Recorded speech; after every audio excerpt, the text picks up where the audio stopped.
Bienvenue, mesdames et messieurs, à Chercheurs de Dieu, une série sur les grandes religions de notre planète. Ici Joanne Dufour, accompagnée de frère Albert Tremblay, qui est notre recherchiste pour cette série. Nous sommes à la dernière grande religion, l'islamisme. Bonjour, Oui. frère Tremblay. Bonjour. Alors, notre première question aujourd'hui, pourquoi l'islam figure-t-il en fin de liste des grandes religions? Elle figure en fin de liste des grandes religions parce que, de fait, elle est apparue la dernière des grandes religions actuelles. On a bien mentionné les grandes religions. Vous relèverez qu'on n'a pas parlé des religions bien connues, même de notre temps, mais qu'on ne peut pas dénommer, qu'on ne peut pas introduire parmi ce qu'on appelle les grandes religions. Je pense par exemple aux témoins de Jéhovah, sur lesquels il y aurait des choses intéressantes à dire, mais vu leur nombre assez restreint, on ne peut pas les inclure parmi les grandes religions, tandis que l'islamisme, oui. Alors l'islamisme, elle est arrivée dans notre histoire après le christianisme. Vous me direz, oui, mais le luthéranisme et l'anglicanisme sont arrivés plus tard.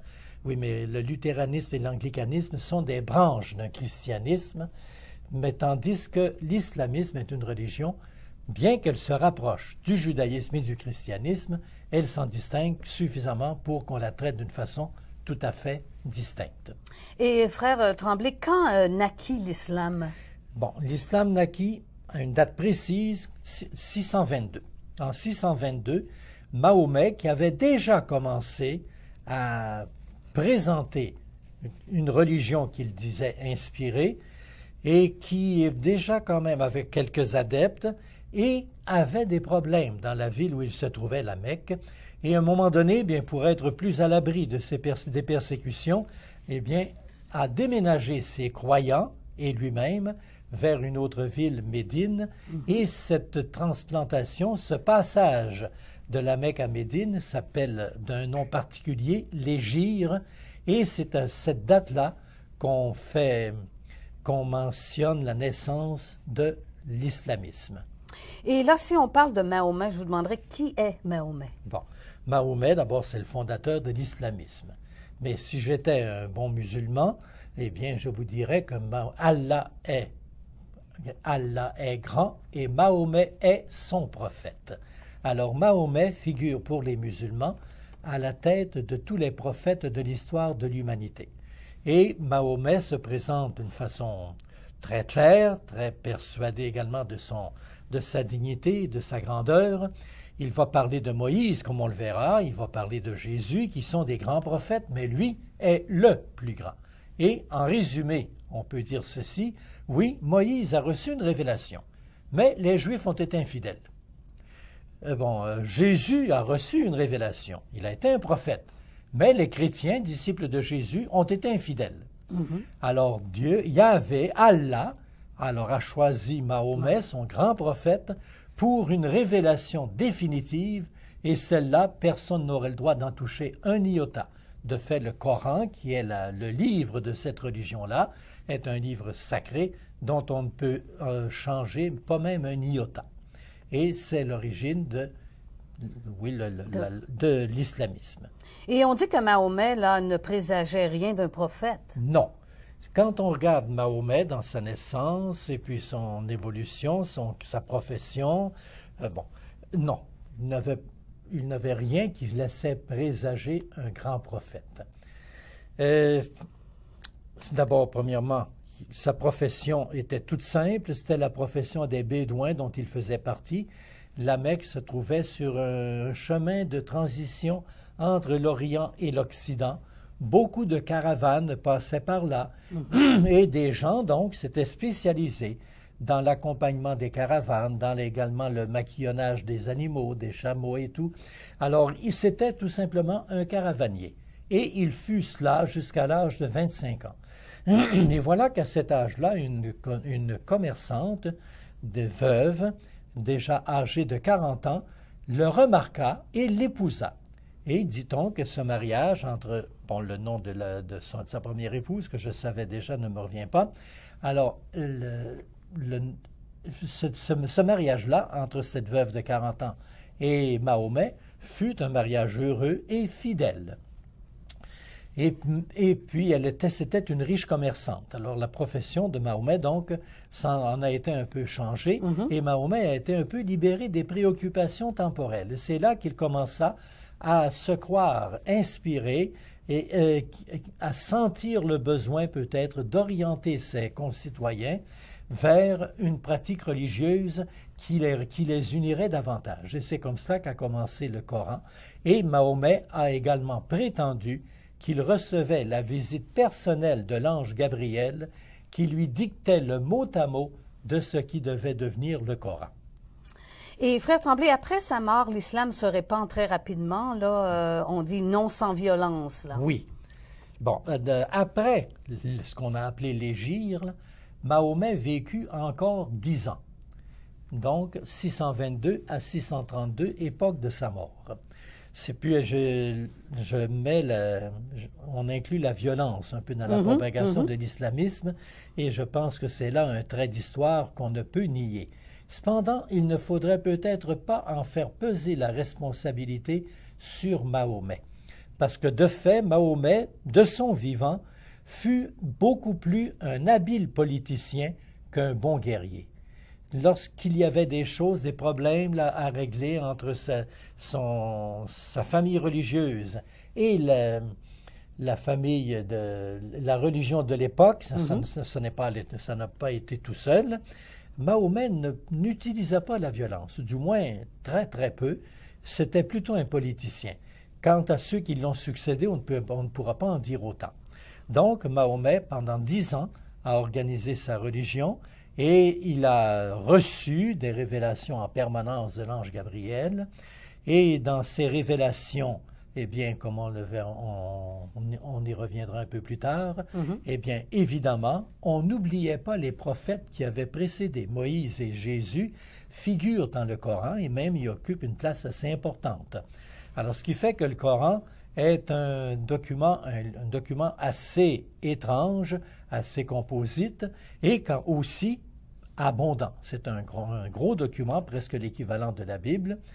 2635 articles ou sourates, 114 chapitres différents, etc. Et puis, bien, les musulmans fervents, c'était leur livre d'études.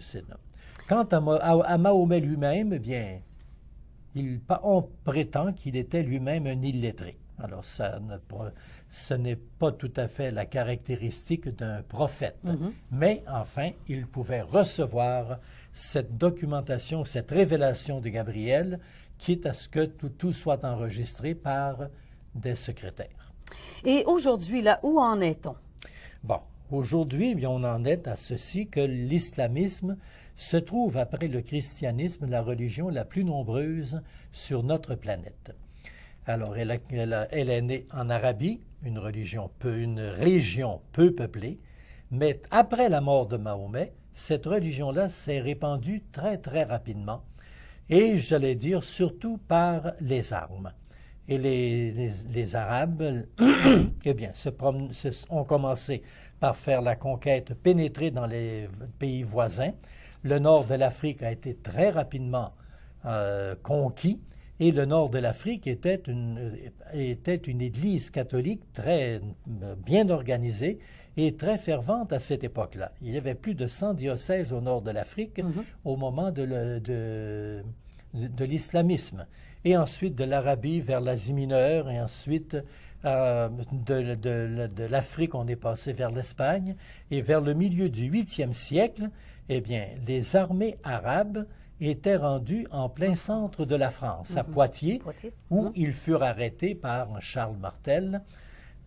Martel, le nom lui a été donné parce qu'on a dit de lui qu'il avait martelé les musulmans, marteau. Alors, c'est lui qui a bloqué les musulmans au centre de la France, et ensuite, eh bien, ils ont été acculés, à reculer, jusque vers le centre de l'Espagne, d'où ils ont été chassés en définitive au 15e siècle, 15e et 16e siècle. Alors, vous voyez tout de suite l'expansion très rapide de l'islamisme, et quand je dis l'Asie mineure, il faut penser aussi que très rapidement, ils ont atteint l'Inde, et c'est là qu'on a vu l'islamisme envahir le bouddhisme aussi. Que l'islamisme a été marqué de bouddhisme et le bouddhisme d'islamisme. Et qu'est-ce qui lui a valu là, cette popularité là, lorsqu'on parle de propagation? Là? Bon. Alors, c'est une religion qu'on pourrait appeler une religion recette. Bon, elle est très catégorique dans ses préceptes, très rigoureuse dans ses préceptes et également dans ses promesses. Tout musulman a la promesse du ciel et le ciel n'est réservé qu'aux musulmans. Récemment, j'écoutais une émission d'un poste américain où on voyait justement une islamiste interviewée par une américaine à une radio, à la télévision plutôt. Et puis, le jeune homme là, qui était interviewé répondait avec une grande franchise, il connaissait bien sa religion, et lorsque la dame lui a demandé « Mais est-ce que nous, les protestants, est-ce que nous pouvons espérer au ciel? » « Non, si vous n'êtes pas musulman. » Et la dame a dit « Même pas moi? » Et l'autre a dit « Non, vous ne méritez pas le ciel, c'est réservé strictement aux musulmans. » Et le ciel des musulmans n'est pas le ciel que les religions chrétiennes ou judaïques espèrent, un ciel pour un monde spirituel. Non, les musulmans espèrent jouir d'un ciel qui serait, en somme, une terre améliorée.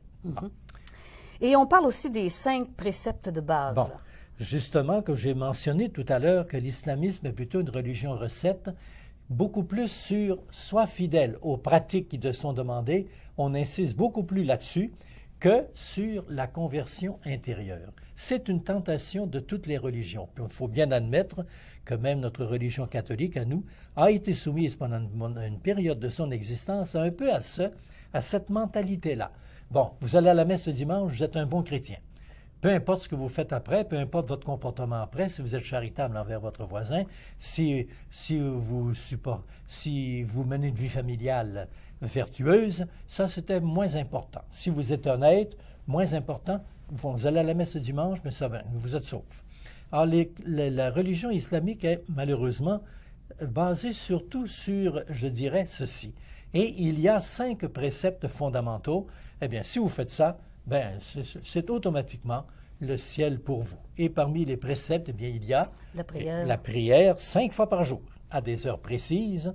Pour cela qu'on voit des fois dans les pays où les musulmans arrivent en immigration, là, eh bien, qu'ils ne se gênent pas pour demander aux universités des salles où ils auront faire leur prière, parce que c'est un précepte auquel on ne peut pas se soustraire. Alors, il y a la prière quotidienne, 5 fois par jour. Il y a ensuite, si vous le pouvez, ce n'est pas strictement nécessaire, mais si vous le pouvez, un pèlerinage, au moins un pèlerinage dans votre vie, à la ville sainte des musulmans, la Médine, ou la Mecque musulmane. Ensuite, après, il y a évidemment la fidélité à la fameuse loi, la charia. Ensuite, il y a le fameux jeûne ramadan, le jeûne qui oblige tous les musulmans pendant 40 jours à ne pas manger du lever du soleil au coucher du soleil. Après, eh bien, c'est la grande liberté, si vous voulez, vous pouvez manger, mais 40 jours, et les musulmans, ils sont fidèles. Et ensuite, un dernier principe, le soutien entre musulmans, l'aumône. L'aumône entre musulmans, si un musulman a besoin, il peut compter sur eux. Bon. Et on peut parler ici aussi là, des traits, quels sont les traits particuliers de cette religion-là? Bon. Alors, il y a beaucoup de... Là, il y aurait beaucoup à dire là-dessus, on va essayer quand même de résumer. Premièrement, il y a des vestiges du christianisme dans l'islamisme. D'abord, l'islamisme se dit une religion abrahamique, c'est-à-dire qu'elle se réfère à Abraham. Et elle se situe dans la lignée des 2 prophètes, Moïse et Jésus. Moïse, Jésus, Mahomet. Et puis, de fait, dans le Coran, on va citer très souvent la Bible. Plus de 500 fois, la Bible est citée dans le Coran. Moïse est cité 136 fois. Abraham, 69 fois. Noé, une 33 fois, je pense. Oui. Jésus, on en parle 34 fois et Marie, 32 fois. Voyez-vous là? Donc, Jésus et Marie figurent dans le... Mais quand même, ce n'est pas le Jésus auquel on croit. Jésus n'est pas Dieu, absolument pas. C'est impensable qu'un homme se fasse Dieu. Dieu ne peut pas s'abaisser à l'humanité, ça c'est impensable. Alors ça, c'est une lubie de croire que Jésus est Dieu. Cependant, Jésus a eu une naissance miraculeuse, assez étrange. Mahomet respecte à la lettre, presque à la lettre, la mariologie catholique. Il admet que Marie est enfantée vierge, que Jésus soit né d'une vierge, et Marie, l'appelle Myriam dans le Coran, eh bien c'est la seule femme dont le nom est mentionné dans le Coran. Et sachant que pour Mahomet, la femme est d'un niveau inférieur à l'homme, au point de vue espèce, là, On dit que la femme, au niveau d'humanité, oui, inférieure. Est inférieure à l'homme. Donc, qu'il ait accepté du catholicisme cette théorie, cette théologie mariale, c'est un côté qu'on dit prometteur. Hein. Et de plus en plus, dans l'islamisme moderne, surtout à travers l'émigration des musulmans, là, eh bien, lorsqu'ils arrivent dans des pays chrétiens et qu'ils se rendent compte de la dévotion mariale qu'on y pratique, c'est tout de suite un point de rapprochement entre l'islam et le catholicisme et le protestantisme. Alors, ce pourrait être un point d'ouverture vers d'un rapprochement entre les deux religions, islam et catholicisme. On a besoin d'un rapprochement parce que dans la théorie également, dans la théologie des musulmans, il est absolument interdit de quitter l'islamisme. Ça peut être même être condamné à mort que de quitter l'islamisme. Et tout récemment, dans les derniers mois, là, il y a eu un cas dans le Pakistan. Au Pakistan, un islamisme s'est converti au catholicisme. Eh bien, il a été condamné à mort. Mais devant la réaction mondiale que cette condamnation-là a provoquée, eh bien non, on a changé la condamnation pour une condamnation à vie, exclusion à vie. Et puis, la raison, c'est qu'il avait perdu la tête. Bon, c'était la raison de pourquoi on a changé sa condamnation. On ne le condamnait pas à mort parce que c'était un irresponsable. Il avait quitté l'islamisme. Donc, cette religion-là est dure. Et de fait, justement, Allah, le Dieu aussi, qui est le Dieu unique. On dit que l'islamisme est une des trois grandes religions monothéistes, le judaïsme, le christianisme et l'islamisme, mais le Dieu de l'islam n'est pas du tout le Dieu des chrétiens ni le Dieu des juifs. Le Dieu Allah, d'abord c'est le nom qu'on lui donne, est un Dieu lointain. Ce n'est pas un Dieu miséricordieux. On ne sent pas de l'islamisme comme une religion d'amour. On ne sent pas une chaleur humaine. C'est plutôt la rigueur de la loi. Le Coran, c'est un livre de loi. La religion musulmane, c'est une loi à observer, beaucoup plus qu'un climat d'amour, d'un climat de charité à vivre. Ça, c'est au niveau des principes. Et lorsque l'islamisme emprunte au christianisme, il faut dire qu'il l'emprunte beaucoup plus aux apocryphes, c'est-à-dire aux livres non reconnus par l'Église catholique qui ont été écrits après la mort de Jésus. Par exemple, il y a eu des livres écrits sur Jésus et on prétendait que Jésus, eh bien, avait commencé à parler dès le berceau, que Jésus, tout jeune, modelait des petits oiseaux en argile, qu'il soufflait dessus et les oiseaux s'envolaient. Oui, ce sont des historiettes que l'on raconte dans certains livres apocryphes, mais jamais, jamais le catholicisme n'a enseigné ces idées-là. Jésus a été un bébé tout à fait normal au point de vue de sa croissance comme homme. Il a parlé à l'âge habituel où les enfants, même les surdoués parlent. On en a vu qui ont parlé à 3 ans. On peut penser que Jésus a pu parler à cet âge-là. Thérèse de Lisieux parlait déjà à 3 ans. Bon. Alors, mais Mahomet emprunte cela. Et puis, lorsqu'il parle de préceptes du christianisme, il les emprunte à une hérésie très en vogue au moment de l'islamisme, l'arianisme. Une hérésie sympathique. Moi, si j'avais vécu de ce temps-là, eh bien, j'aurais été tenté par l'arianisme, tellement c'est une hérésie qui semble intéressante et puis qui ne brusque pas trop la raison. Jésus n'est pas tout à fait un Dieu, mais à la limite de la divinité. à la limite de la divinité. Puis Arius, qui était l'auteur de cette religion-là, était un moine très respectable, très intelligent, bon directeur spirituel. Alors tout cela, ça a donné beaucoup de poids, de sympathie à cette hérésie-là, tellement bien qu'à un moment dans l'Église catholique, on pense qu'il y avait plus d'évêques ariens que d'évêques vraiment orthodoxes. Mais qu'est-ce que vous voulez? La doctrine catholique n'était pas encore très clairement définie, alors il ne faut pas s'étonner de cela. Donc, qu'il y ait eu une hérésie très en vogue, c'est tout à fait normal, et Arius, plutôt Mahomet, a emprunté sa connaissance du christianisme à cette hérésie-là, ce qui fait les distances avec le... Alors, Frère Tremblay, il nous reste 5 minutes dans notre émission. Il nous reste quelques points, là. On a l'impression, ici, de parler d'une religion qui est peu attirante, là, vous l'avez mentionné. Alors, comment expliquer le grand nombre d'adeptes? Bon, il faut l'expliquer d'abord par l'origine de l'islamisme, qui est l'origine violente.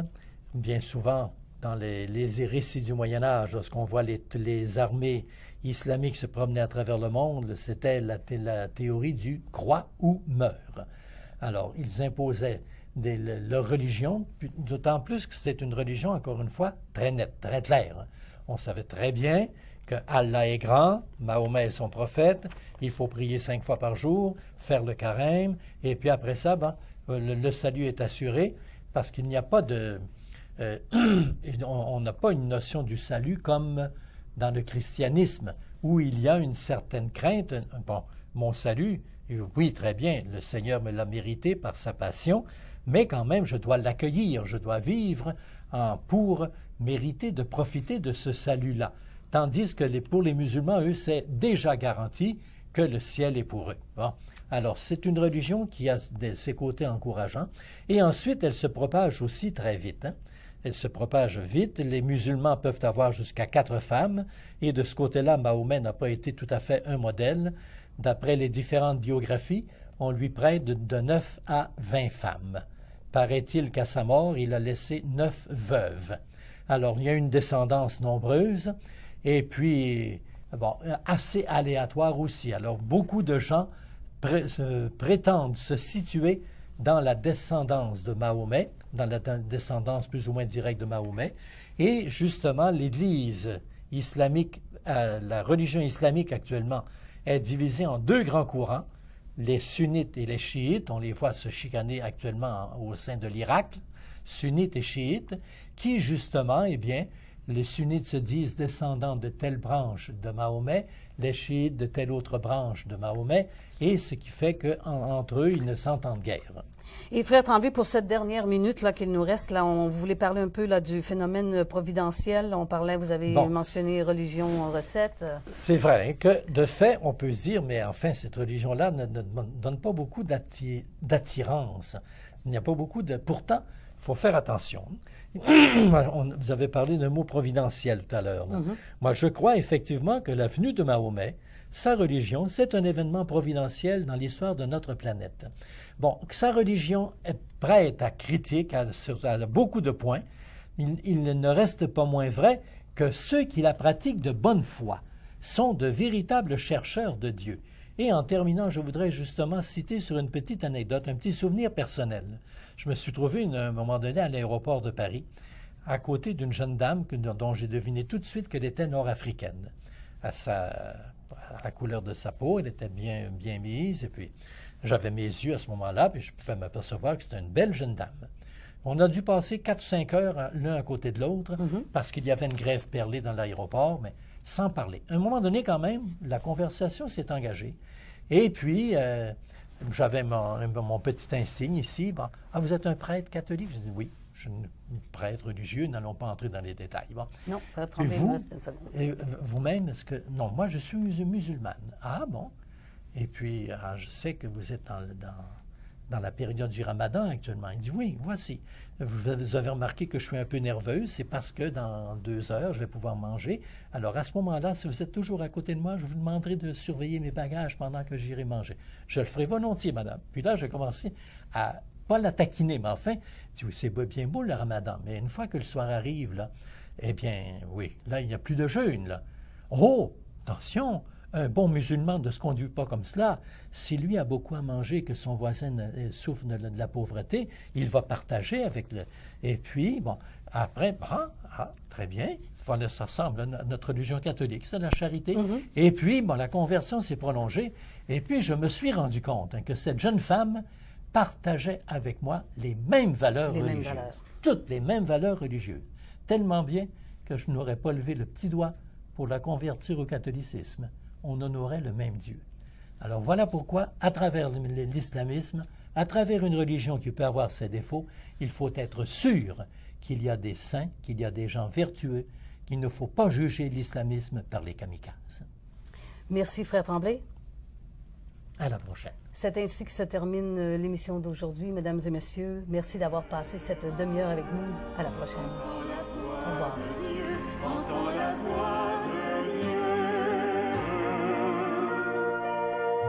Chercheurs de Dieu, que vive votre cœur. Chercheurs de Dieu, que chante votre vie.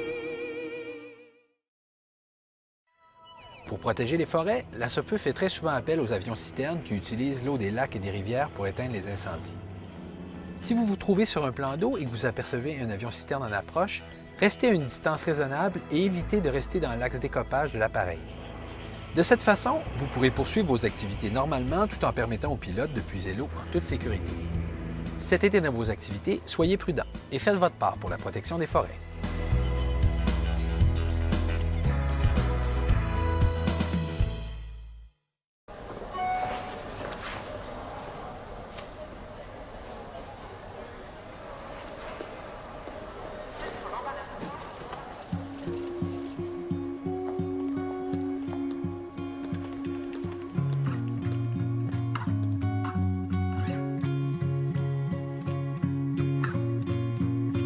Est-ce que ça change quelque chose à ce que vous pensiez il y a 20 secondes? Luttons contre l'homophobie. Cet hiver, avant de prendre la route, composez le 511 ou consultez le québec511.gouv.qc.ca pour planifier vos déplacements. Prenez le volant en toute sécurité.